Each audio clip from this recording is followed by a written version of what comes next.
2 minute Dhaka দিয়ে রান্না করব। জলটা ফুটে গেলে এর মধ্যে আলু আর মাছটা দিয়ে দেবো। এখন ঝোলটা ফুটে উঠেছে, এর মধ্যে এবার আলু আর মাছটা দিয়ে দেবো। খুব বেশিক্ষণ ফোটাবো না, কারণ আলুগুলো গলেই গেছে।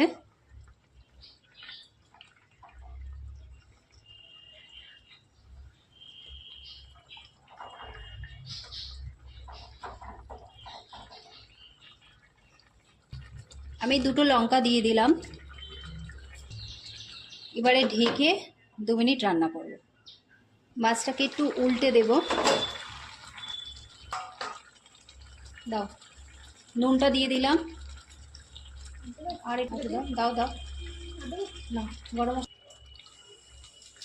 গরম মশলা দিলাম। আপনারা চাইলে দেবেন, এটা অপশনাল।